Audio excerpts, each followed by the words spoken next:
And don't you know drugs are everywhere, drugs are everywhere, drugs are everywhere. You can't stop it. Doing like to make a profitable and so it's longevity. Drugs are everywhere, drugs are everywhere, drugs are everywhere. Hey, Murph here. I'm a former heroin addict, current alcoholic, and you're tuned into Self-Medicated Weekly Dose, a podcast all about drugs and the people who use them. As always, this program is inspired by the harm reduction movement, informed by my personal experience using all sorts of drugs for damn near 30 years, and enlightened by my special guests. Speaking of, I am pumped for my guest that we've got in studio, the virtual studios today. She's joining us virtually from across the country. She's a writer-performer based in New York City, currently a full-time staff and interactive writer for Sesame Street, and co-chair of the WGAE Black Writers Salon. She wrote The Power of We, a Sesame Street special, which is a favorite of my mother's, I just found out yesterday, focused on racism and aired to critical acclaim on HBO. Her work has earned her 4 Emmy Awards, an NAACP Image Award, a Producers Guild Award, and a Writers Guild Award. Please welcome to the program, Geri Cole.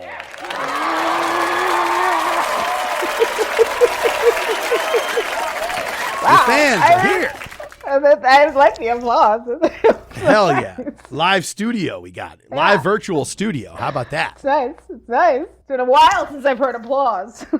Listen, man, I got to can it in. I put that shit in my sleep. I put my buds on at night, and it's just applaud, applaud, applause as I fall asleep. That's how sick I am. It works so well for all of us. It really does. Doesn't it? You know, that's all we want. That's all we want is a little clap and like throw a little fish, a little treat into our mouths, and we're good. We're good. We were just talking about this actually in therapy.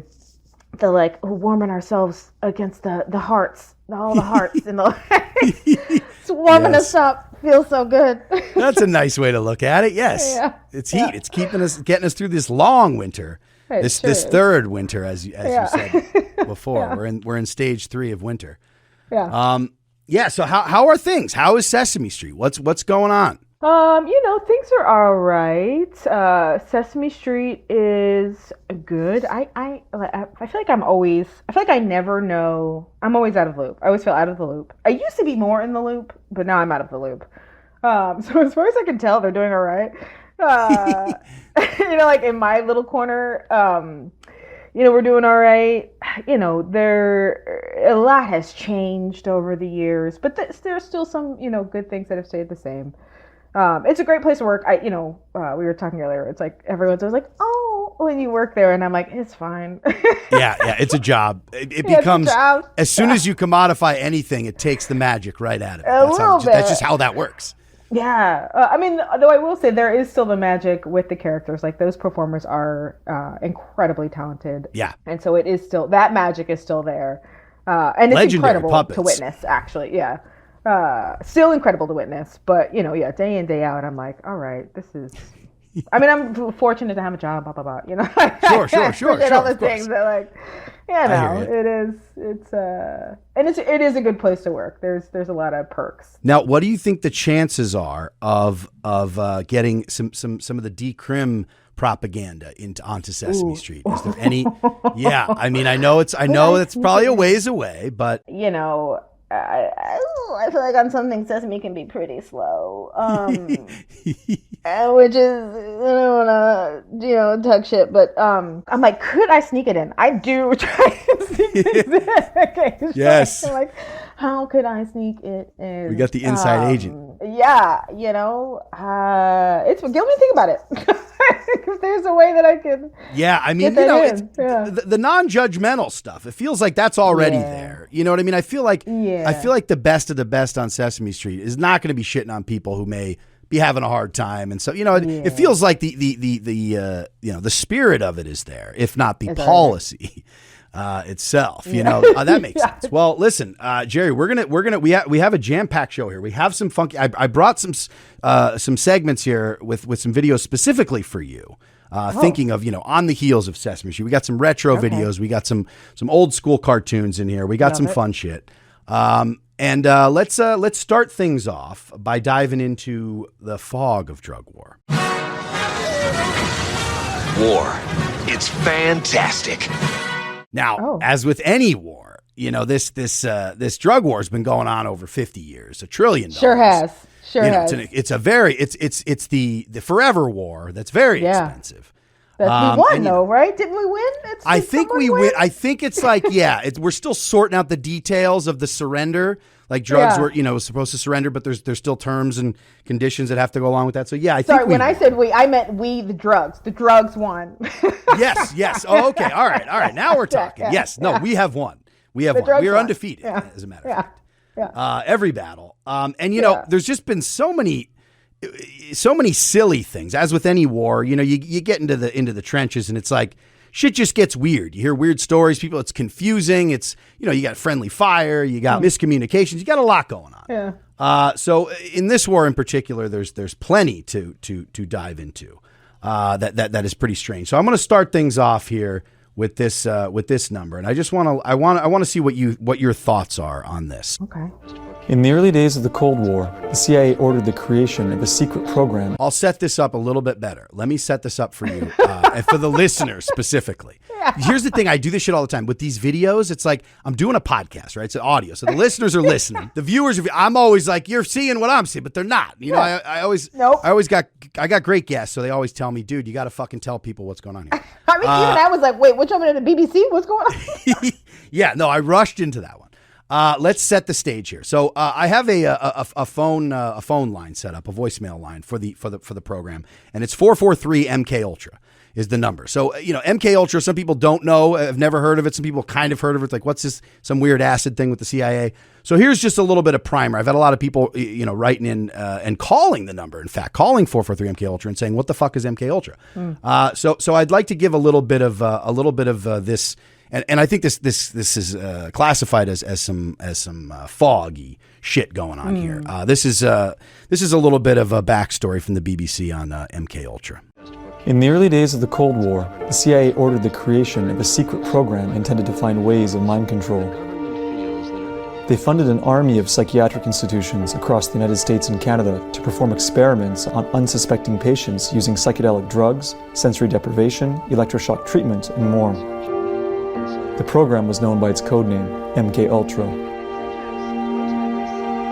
The whole thing was basically discovered because of a whistleblower named John Marks. Thank you, John. Who wrote the first book really about the program called The Search for the Manchurian Candidate. There were congressional hearings here in the United States in the mid-'70s after it had been exposed. And during those hearings, the CIA finally admitted that this program existed. They admitted that it was probably not the right thing to do. Despite the congressional hearings and marginal interest in the subject in popular culture, most MKUltra survivors suffered in silence, taking their trauma with them to the grave. All right, so that's just a very broad, fun little history lesson.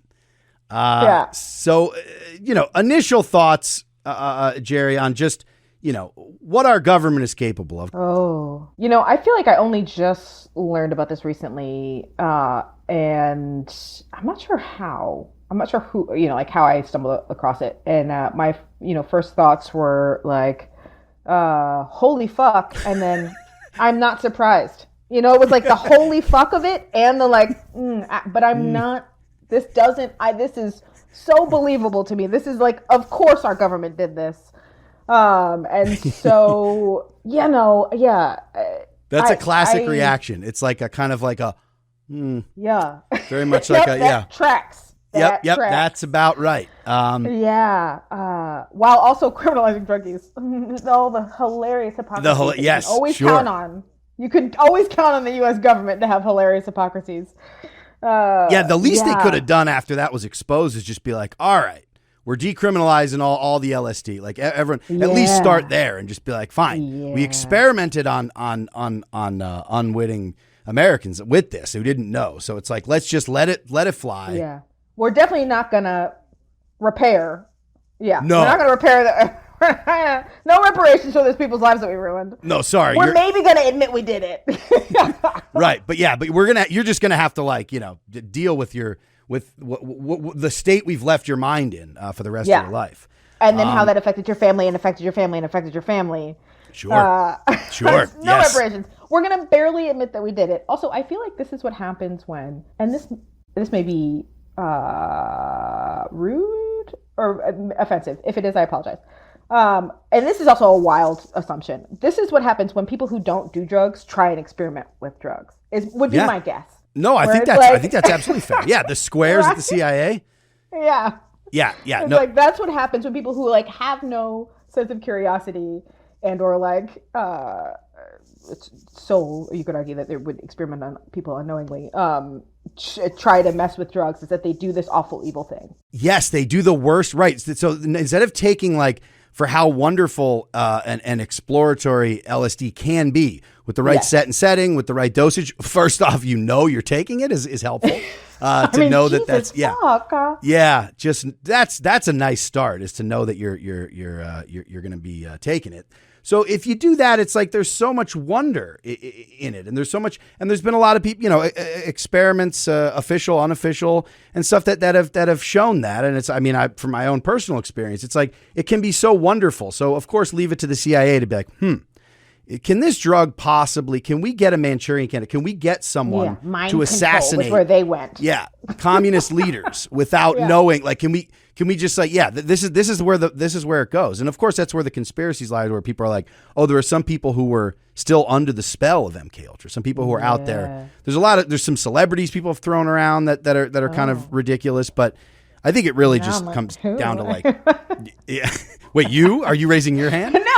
I'm saying who in the celebrities. I'm like, can I guess? I know. I wonder who. I should have looked this up. Let's guess. Actually, who do you think would have been like ensnared in MK Ultra? I feel like I can't think of anyone I can think of a current celebrities sure. that you could make a case for at the time period appropriate celebrities. I don't know. I feel like the Rat Pack. I feel like the entire Rat Pack. Oh, really? I feel like they would have known they were on drugs, though. I feel like they were playing fast and loose anyway, and so they would know something's up. Yeah, maybe one of them. I don't know who's the Joey Bishop. Wasn't he like the D-list guy in there? There might have been one guy snuck into the Rat Pack that maybe had been. I'm trying to get time. The one guy they snuck in so that they could surveil the Rat Pack and kill him if they needed to. Yes. Yeah, exactly. That was the plan. And then they're like, oh, he'll perform for he'll go over to perform in China and he'll be able to just like take out the CCP like when they're least expecting it. They're like, ooh, yeah. Yep. They're like doing all the jazzy old numbers. And then he just takes out a pistol. And next thing you know, I'm like, it's so funny that is also just how crude this entire plan is. Like that was it. That was the plan. Yes. It was like, let's just get people like, and we'll be able to, it's like mind control in a way that you're just like, and they're like, oh, it doesn't work with just LSD. Maybe we electroshock the brain. Let's electroshock. Oh my God. They just wanted to torture people. Is what that is. It's what I saw and heard. It's like, because I feel like you were saying, step one is informing someone that they're on LSD, because otherwise you just think you've lost your mind. Yes. And how cruel and unusual is that to do to a random civilian? Like, that's they just wanted to torture people because, I don't know, because they're awful. I'm just now reaching this point in adulthood where, and this is going to sound pessimistic, but when you were young and you were like, oh, they're smart grown-ups. The smart grown-ups are taking care of things. And then you reach a point in adulthood where you're like, wait a second. Oh, no. And then, I feel like I've reached the point in adulthood where I'm like, oh, some people are just fucking nasty. Yeah. And that's just centralized power too. It's like when you give people that kind of like that budget and that no accountability and centralized power. I'm like, I'm not letting them off the hook at all. I'm not saying anyone would do that with that kind of power. They would wield it that way. But it's like, I just think that power shouldn't even exist. Like, forget about the individuals who were like in the CIA at the time, who were just like going on a assassination spree, just taking people, taking out presidents, taking out civil rights leaders, just running coke from Nicaragua, like dosing people. The Tuskegee experiments, like they were really having themselves a time back in the day. And they were the law. That was it, yes. They were the law. Cool. Yeah. They were the line item on the budget where you just go, there's just question marks here. Like we don't even know how much money, at least with the the military, it's like, oh, they do terrible things, but we know, we've got a line item for that. The CIA is like half the time you can't even, it's like, where the hell is this money going? Yeah, we just dump it in there. And now we dump 10 times more. Yes. That's still how things work. It is. Now we dump 10 times more money into that black hole. And they have reached a level. I just saw this at South by. The CIA had a panel at this past South by. So that's where, like, the CIA is trying to also just be, they're trying to go hip for this next generation. They're trying to be like, hey, we're coming out of the shadows.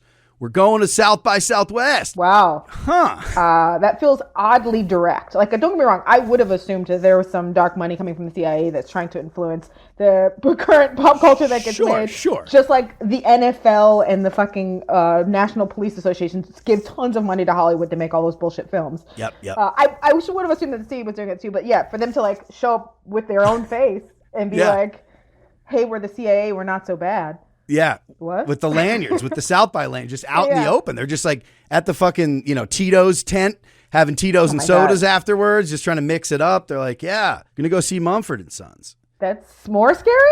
Yeah, it's kind of more scary. It is. There's almost that, like, there was no accountability, but at least you were like, oh man, the shadow puppeteers and whatever else.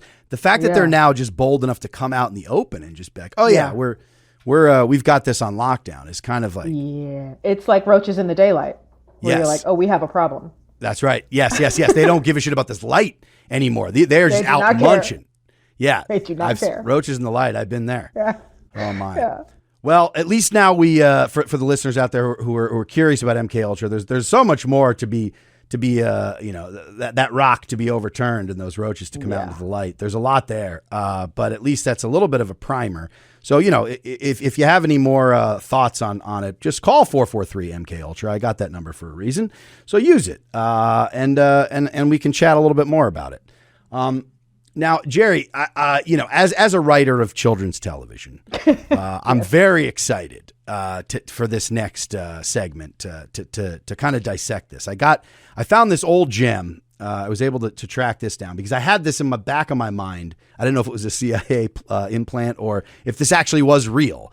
But if you remember Captain, I don't know how old you are. You don't need to tell me. We don't need to date anybody here. But I'll date myself. Captain Planet and the Planeteers. You're aware of this program. I do remember. Yes. So this was an animated series that maybe, I don't know, ahead of its time, behind its time, who knows? But they were very much environmentally conscious. These Planeteers, and so they each had a ring, and it was like water and fire and wind and whatnot. And they combined and they brought Planet on. So they seem to have failed ostensibly, but we'll see how it goes. I'm not ready to count them out just yet. Yeah. But they took a detour in this one episode that I kind of have a memory of, and it was the drug episode, of course, as it was very hip at the time in the 80s, the Just Say No Reagan era. And so they were like, all right, let's have the Planeteers, take a moment from saving the planet, global corporate polluters and ne'er-do-wells, really just trying to destroy the planet. And they're like, well, we need to take a moment and talk about something that's also kind of a pollutant, which is drugs on the kids. Wow. So they created a fake drug, called Bliss. And there's this drug, and I'm not quite sure how it. Wait till you see the react. How a human being reacts to this drug. It's hard to say exactly what it is. It feels like it's a mix of a few drugs. But I'm just going to play this bit, and I'll pause throughout so we can kind of throw some commentary. So if you have anything to say, just feel free to fire it off. Okay. This segment here is called PSA, which is propaganda, stigma, and ALF. Losers are users, so don't use drugs. Don't use drugs. Ah! We grew up in an era of just ALF. Great PSAs. ALF. Remember, I miss ALF. Bless ALF. I miss ALF too. Yeah, he ate cats. That's right. He ate cats, and I was okay with it. Yeah. That's that was a great character. It was. It absolutely was. Yeah. He was always on the hunt for that cat, man. That cat was never comfortable. So I feel like our era of growing up is like PSAs were that was the heyday, man. We had the best. Oh yeah. They don't make them like that anymore. Do they make them anymore? They have like these shit. I went on the SAMHSA's, the substance abuse, blah, blah, blah, blah, whatever government site. They have shit. They're all shit. They don't have the production values. They don't have the celebrity pull. They don't have the and you would know this better than I would. I don't know if Captain Planet was public television or not, but they had their tentacles in these PSAs in everything. It was like Saved by the Bell had the episodes, like Full House, all the great programs. So this one here from Captain Planet is pretty great. So let's take a look at this Bliss. I don't even know what context is needed. We'll see as we go along here. The power is yours. Mind pollution is the title of this episode. Pollution. Wow. You're new to Washington, D.C. It's hard moving to a new town. You want to be cool, but you don't fit in. But once you've felt bliss, none of it will matter. Is he a troll? Kind of like a rat. So this is like a rat creature troll. Yeah, feels like a troll. Or a leprechaun, since he just pulled up that bag of gold. Is what I'm. That's right. He's got like lep is this vibes. Racial? He's got leprechaun vibes with some like rat feet and he's troll. Wow. He's trolling. So he just, so there very little context. There's just some kid showing up in Washington. He's out in front of the fucking White House and he's just running down the streets of Washington, D.C. Yeah, that's not how D.C. works, P.S. Nope, that's not how D.C. works. This kid's alone. He's trying to make friends. Out comes this creep. He's got a bag full of bliss. He's in an alley. Not so fast. This will cost you.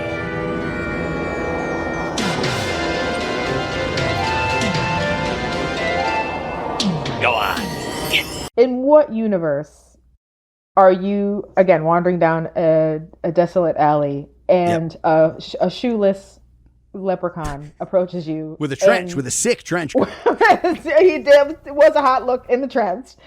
And then offers you a bag of you don't know what and tells you have to pay for it and you hand him the money. That's actually, you're right. That is more ridiculous than anything. Is even if you want to just, be like, hey, I'm going to roll the dice and eat it. But to pay, I'll just give you all the cash in my pocket for that. I don't even know what this is. Without a question. Not even a what is it? There was no resistance. Nothing.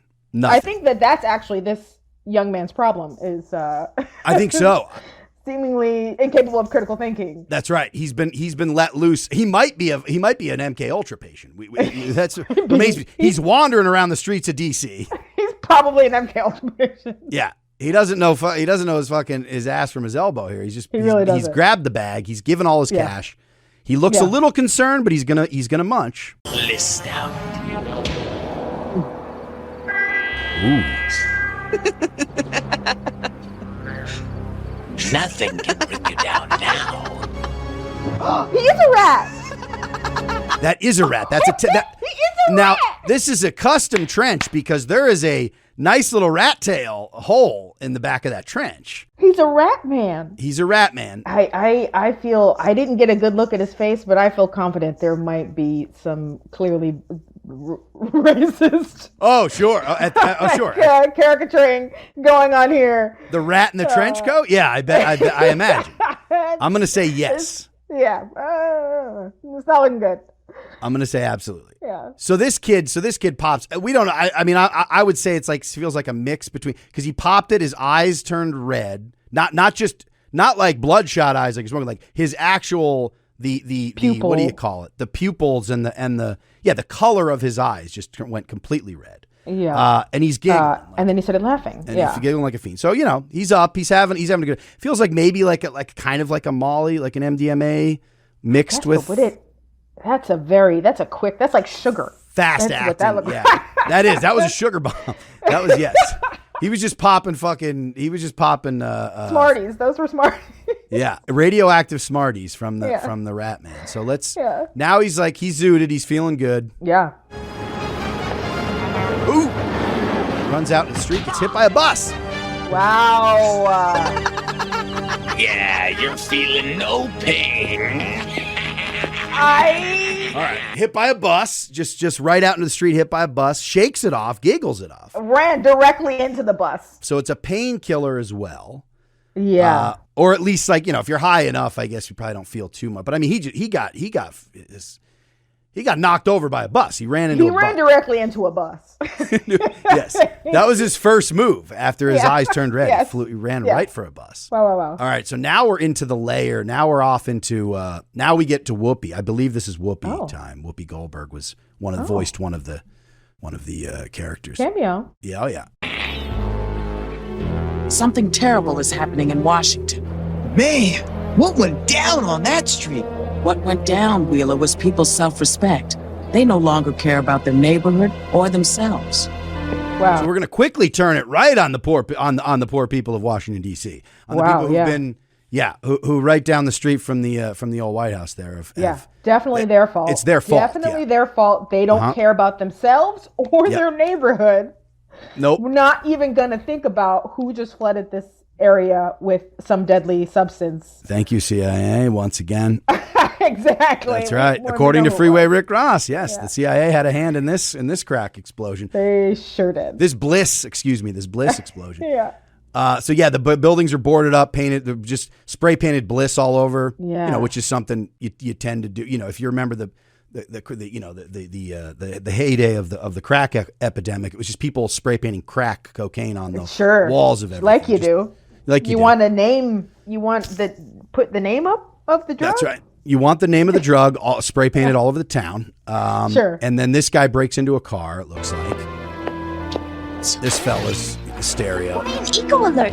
Is this pollution? It's the most insidious kind of pollution. Wow. These kids are polluting their minds and bodies with drugs. You say you broke up with your boyfriend, flunked that test, didn't get that job you wanted, just plain bored. Come on, don't get stressed out, get blissed out. Wow. Zombies. I got bliss, but the price has gone up. All they live for now is more bliss. That's it, you blissed out morons. First, I take your town's wealth as health, and then I get the rest of the world hooked on bliss. And I'll be the only one who can still think straight. So he's doling it out to all these. Wow.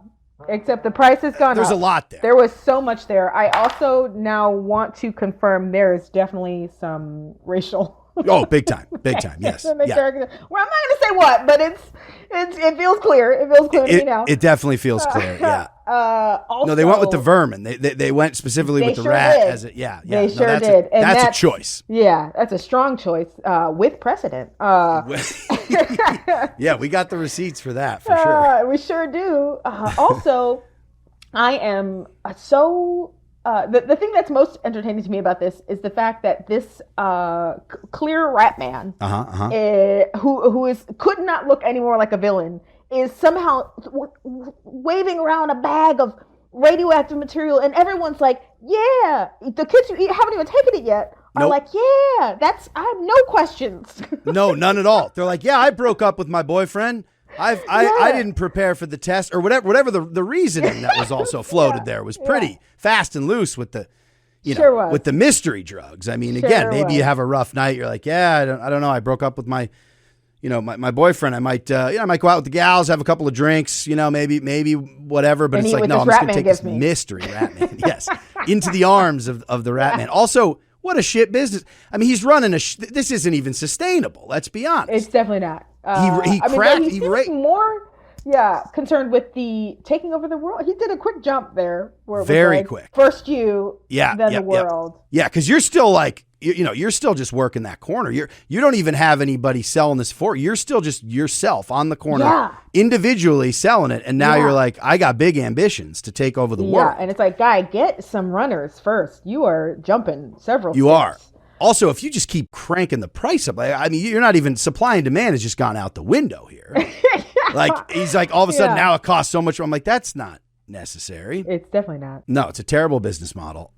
Great trench coat, terrible business model. Go play! Polluted the mind. Do you think Captain Planet is even capable of getting high? Like, I feel like him on his pedestal. It's like, I don't even know if he's human. I don't think he is. Which not to, whatever, not to speciesist, but I am saying I wonder if he's even like capable or would enjoy getting high. So for him being like, don't do the drugs, kid, because he comes in at the end and takes out the rat. That's right. And it's like, no drugs, kids. Interesting. I'm going to venture that he's definitely not human, right? And that's no offense. No. He comes from, I feel like he's like a tree man or something. I don't know. He feels like he's made of earth. Which we all are if you think about it, but yeah. No, but he's like extra earth. He's got some extra earth. He's got some extra earth in there. Yes. Which makes me think that he probably is already operating, like from like a high place. You know what I mean? Like, yeah, I think you're right. Well, he has to be summoned. So like whatever he's doing, that's right. I don't know if he's into autoerotic asphyxia or he's getting high. Whatever he's doing while these kids are bumbling around to get their rings together. That's right. That's right. To summon him. I don't know what he does like in the in the interim. Interim in the purgatory there. Yeah, I don't know what he's up to. Definitely getting high. He's definitely high. He has to be.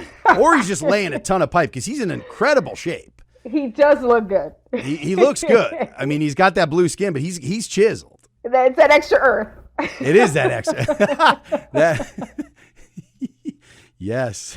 Go planet. Yeah, wow. Yeah. What is he doing? What's he doing on his downtime? I mean, the drugs thing too has got to be like when he's summoned for this bullshit, he's got to be like, really? What guys? What are we talking about? We're actually talking about the entire, the threat of the planet not being inhabitable. Yeah. And now he's got this fucking, mind pollution. Yes. Would you do bliss, Geri? Would you do bliss? Is the question. Would I do bliss? I'm gonna go with a hard pass. Yeah. I don't think I want to take radioactive candy from the Rat Man. I think I'm all good.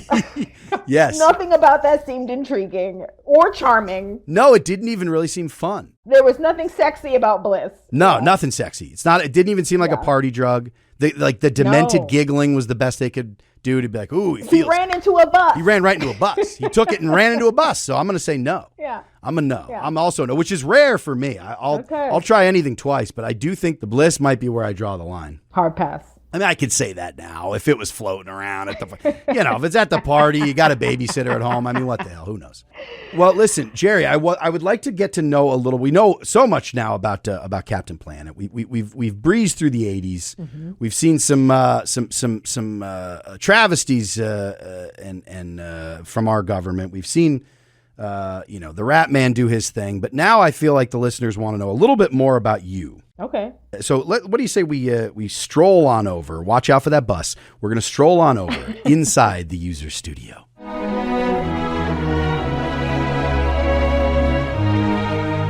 We end our podcast session. Aha, yes. It's time for the spectacles. We match. We finally match. We end our podcast session with a weekly dose version of the questionnaire that was used masterfully for 24 years by the great James Lipton inside the Actors Studio.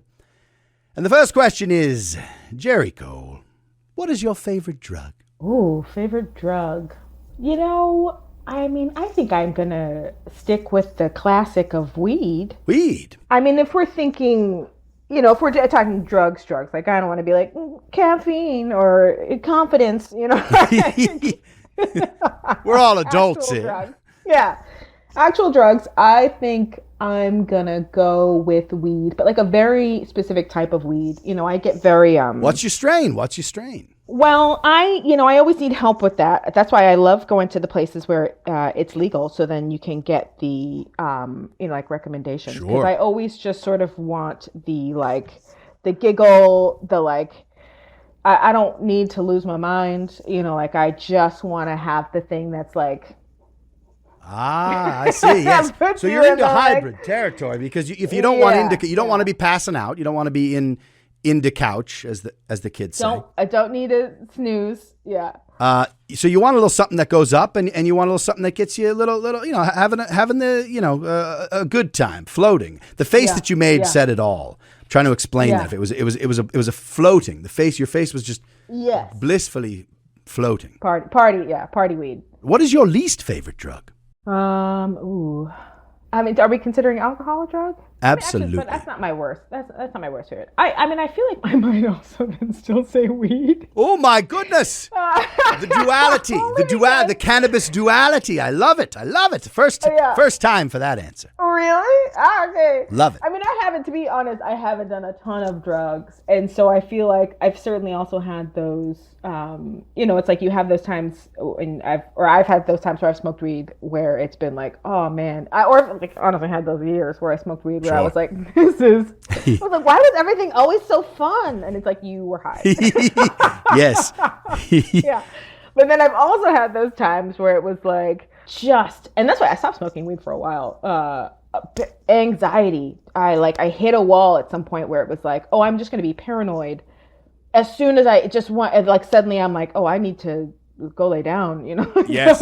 Yeah, well, sure. Especially as you said before, if you don't, if you're in a place that doesn't have a dispensary, that you're able to go to, things are labeled and you understand what it is you're getting yourself into. It's a bit of roulette. There was one time where they had that like rumor in the 70s where it was like, you'll have flashbacks, it's going to stay with you. Oh, sure. There's one time I feel like I'm still not convinced that I might be still having flashbacks, so maybe it wasn't a lie.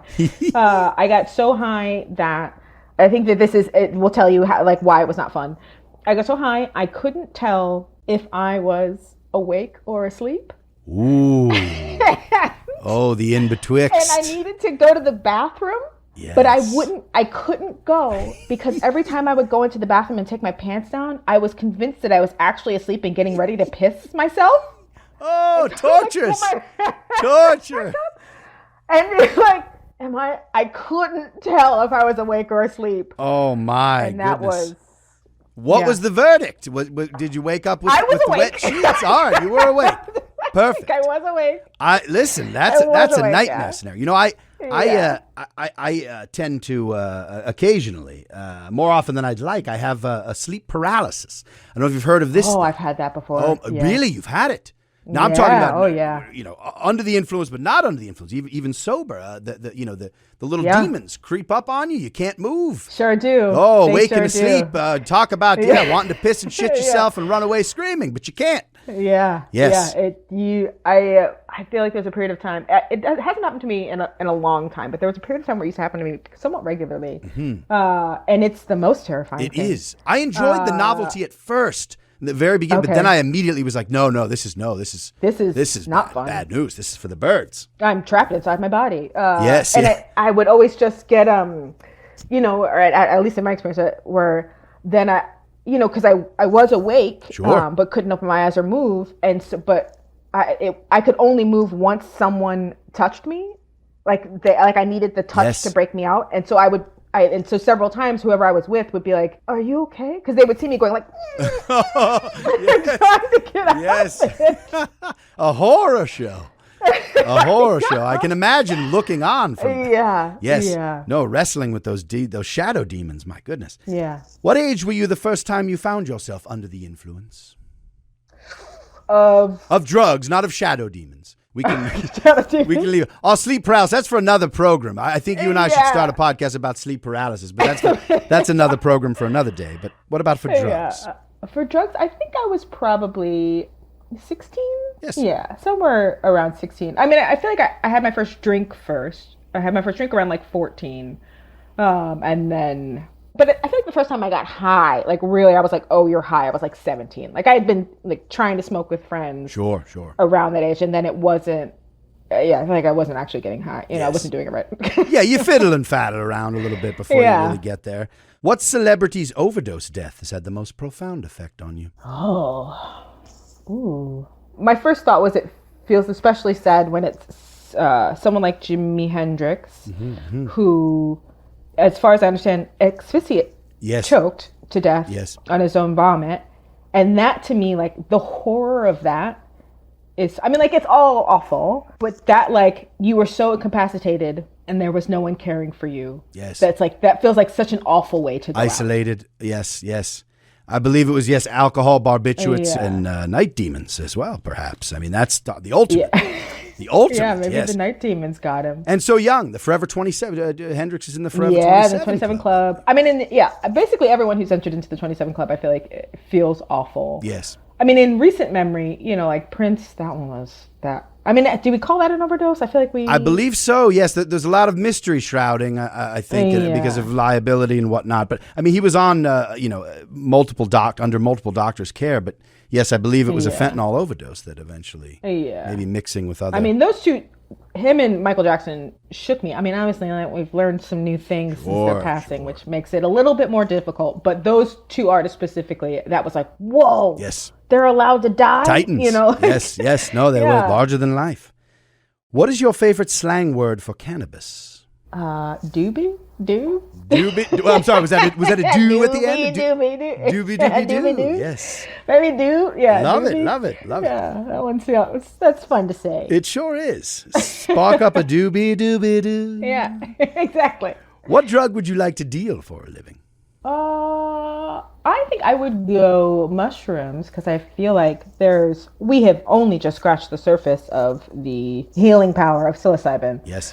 and it feels ridiculous and rude that it's only just gotten to this point. Yeah. And especially since, as far as I understand, like there was like a ton of research and it was like destroyed, discarded. That's right. And it feels, I guess depending on whatever your religious beliefs are, but it's like, to me, it's like so obvious that it was like, that's how we got here. It was like some monkey was like, let me just eat a little. Nibble a little bit from the earth, yes. And so they were like, fungus. Who am I? That's right. Yeah. And then evolves from there. Starts to see the doors of perception open and you start using tools. And a consciousness, a sense of self. What drug would you absolutely not like to deal under any circumstances? Heroin and or any other... like all those oxys, those are also, that's essentially the opioids, yes. Class of, opioids. And finally, if heaven exists, what would you like to hear Jimi Hendrix say when you arrive at the pearly gates? Oh, man. That's a tough one. I guess I would like, if heaven exists, big if, I'd like to hear Jimi Hendrix say, you did all right. Yes. You did all right. Wonderful. Geri Cole, here are your drug users.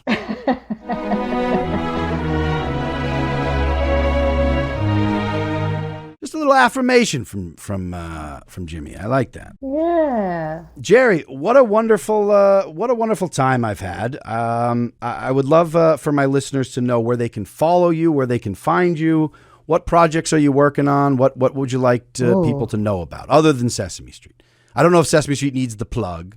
They definitely don't. So I can say they can find me on Instagram at Geri Cole. Geri, thank you again so much for doing this. Any parting words for the listeners? Thank you so much for having me. Parting words, question everything. Yes, there we are. Question everything. Question everything. Except for planets extra Earth. Never question. Never question the extra Earth coming after Captain Planet. Well, thank you again, Geri, so much. And thank you to the listeners. This has been your weekly dose. Hey, America, there's needle you for sleeping with your children, with your daughters, with your sons, and with your husband. Self-Medicated Weekly Dose is hosted and produced by me, Murph Meyer, with support from Pop Culture Collaborative. Our theme song is My Congressman by 15, courtesy of Jeff Ott and Hopeless Records. Original artwork and production design by Diana Kolsky. Thanks so much for tuning in. If you enjoyed the program, you can listen to new episodes of Weekly Dose every Wednesday. Just look for the Murph Meyer is Self-Medicated feed wherever you get your podcasts. While you're at it, subscribe to the Self-Medicated YouTube channel to see new video clips from the show each week. Follow me on Instagram at Murph Meyer. And for some top-shelf harm reduction resources, head over to selfmedicatedpod.com. Also, don't forget, you can call the Weekly Dose podcast anytime to leave me a voicemail message with your thoughts on drugs and the people who use them. Just pick up the phone and dial 443-MK-ULTRA. All right, that's about it for me. I'll see you next week. Love and solidarity. Goodbye.